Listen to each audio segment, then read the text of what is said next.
आखिर राम मंदिर के निर्माण में ऐसा क्या मिला जिसकी इतनी ज्यादा चर्चा हो रही है?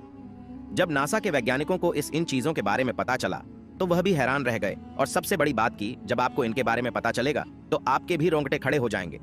एक बात और की, इस वीडियो को देखने के बाद आप भी अपने आप पर हिंदू और सनातनी होने पर बहुत ज्यादा गर्व करोगे। आखिरकार कई सालों के इंतजार की घड़ी अब खत्म हो चुकी है और राम मंदिर भी बनकर तैयार हो चुका है। अब लोग 22 जनवरी का इंतजार कर रहे हैं, क्योंकि इस दिन की भारत के लोगों को ही नहीं बल्कि दुनिया के लोगों को इंतजार है। लोग राम लल्ला की स्थापित होने वाली मूर्ति को देखकर झूम उठेंगे, क्योंकि इस दिन के बाद राम मंदिर के दरवाजे हमेशा के लिए भक्तों के लिए खोल दिए जाएंगे। इस मूर्ति को बनवाने के लिए देश के 3 सबसे बड़े मूर्तिकारों को बुलवाया गया है, और जो भी भक्त इस ऐतिहासिक पल को अपनी आंखों से निहारेगा वह जीवन मरण के बंधन से मुक्त हो जाएगा। क्योंकि यह तो आपको पता ही होगा कि 22 जनवरी 2024 को राम मंदिर में रामलाल की मूर्ति की प्राण प्रतिष्ठा होगी। लेकिन यह मंदिर तो बनकर भले ही तैयार क्यों ना हो गया हो, लेकिन इसके निर्माण के समय कई ऐसे चमत्कार हुए हैं, उसे देखकर मंदिर के पड़ती समेत कई लोग दंग रह गए हैं। यहाँ तक इन चीजों को देखकर नासा के वैज्ञानिकों ने तो अपना सर ही पकड़ लिया है, और तो और वह एक ऐसी गहरी सोच में पड़ गए हैं कि मानो उन्होंने कोई भयानक चीज देख ली है। आज की इस वीडियो में हम राम मंदिर के बनते वक्त हुए उन चमत्कारों और रहस्यमयी चीजें के बारे में आपको बताएंगे, जिसे सुनकर शायद आप भी यकीन ना कर पाओ। लेकिन वीडियो को शुरू करने से पहले प्रभु श्री राम के सच्चे भक्त होने के नाते आप लोगों को इस वीडियो को लाइक करके नीचे जय श्री राम कमेंट में लिखना होगा, ताकि प्रत्येक देशवासी को यह पता लग जाए कि हम हिंदू भी किसी से कम नहीं। आपको बता दें कि जब यहाँ मंदिर निर्माण का काम चल रहा था तब एक 1200 खांभों की ड्राइंग तैयार करवाई गई और अमेरिका से एक विशिष्ट वैज्ञानिकों की टीम को बुलवाया गया, ताकि वे इसका निरीक्षण करके होने वाली हर एक कमियों को दूर कर दे और राम मंदिर की शान में 4 चांद लगा दे।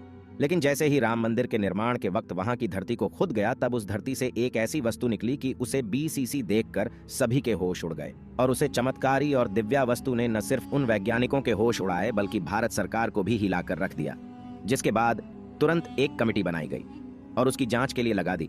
लेकिन उसके बाद कुछ ऐसा हुआ कि वे सभी भी प्रभु श्री राम के भक्त बन गए। दरअसल यह बात है राम मंदिर के निर्माण के समय की, जब अमेरिका से थॉमस नाम के एक वैज्ञानिक भारत में राम मंदिर निर्माण कार्य के दौरे पर आए हुए थे। यहाँ आकर उन्होंने देखा कि राम मंदिर का निर्माण कार्य तो काफी चल रहा है, जिसके बाद उन्होंने अपना रूटीन काम फिर से करना शुरू कर दिया और अपना काम करना शुरू कर दिया। अपने काम करने के दौरान जैसे ही उनकी नजर मंदिर परिसर की तरफ गई तो उन्हें एक ऐसी जगह दिखाई जहाँ पर वहाँ धरती नरम पड़ी हुई थी। देखने में वह धरती वहाँ की जगह से पूरी अलग ही दिख रही थी। थॉमस को अपनी अंतरात्मा से कुछ अलग सी प्रेरणा मिलने लगी और तुरंत थॉमस ने अपने मजदूरों को वहाँ की खुदाई करने को बोल दिया। एक बार के लिए तो मजदूर भी हैरान हो गए कि ऐसी धरती की वह खुदाई क्यों करवा रहे हैं, लेकिन मजदूरों को तो उनका ऑर्डर मानना ही काम था, इसलिए उन्होंने बिना कुछ सवाल किए खुदाई शुरू कर दी। जैसे ही वहां पर खुदाई शुरू हुई, कुछ ही देर बाद उस धरती से पानी का प्रवाह शुरू हो गया। उस बहते हुए पानी को देख खुदाई करने वाले मजदूर परेशान हो गए, क्योंकि पानी के अंदर खुदाई करना मुश्किल ही नहीं बल्कि नामुमकिन सा हो जाता है।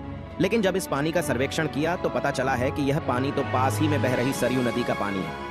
वे लोग यह समझ नहीं पाए कि यह माता सरयू का आशीर्वाद है कि वह खुद राम मंदिर के निर्माण में सहयोग कर रही थी। इस पानी ने सभी वैज्ञानिकों को एक गहरी सोच में धकेल दिया। वे यह सोचने लग गए कि अगर ऐसे ही पानी निकलता रहा तो जहां एक भव्य मंदिर का निर्माण कैसे हो पाएगा, क्योंकि एक पानी वाली सतह पर मजबूत मंदिर बनवाना कोई हंसी खेल की बात नहीं थी। उस समय सभी के दिमाग में एक ही बात थी कि सरयू नदी का मंदिर की भूमि के नीचे मिलना कोई चमत्कार है या फिर कोई कुदरत का करिश्मा, यह कोई भी नहीं जानता था। आखिरकार जब कोई भी समाधान नहीं मिला तब सभी मिलकर श्री राम से प्रार्थना करने लगे, क्योंकि जाहिर सी बात थी जब तक वो माता सरयू के पानी की धारा बंद नहीं होगी तब तक आगे का काम शुरू नहीं किया जा सकता था। लेकिन अगले ही दिन श्री राम ने उनकी पुकार सुन ली और माता सरयू का पानी स्वतः ही बंद हो गया और एक बार फिर राम मंदिर का निर्माण कार्य जोरों शोरों से शुरू हो गया। और यह काम इस कदर चला कि अब यहाँ अपने अंतिम छोर पर पहुंच चुका है, या यूं कहें कि यह पूरा तैयार ही हो गया है और 22 जनवरी को यहाँ श्री राम की प्राण प्रतिष्ठा भी की जाएगी।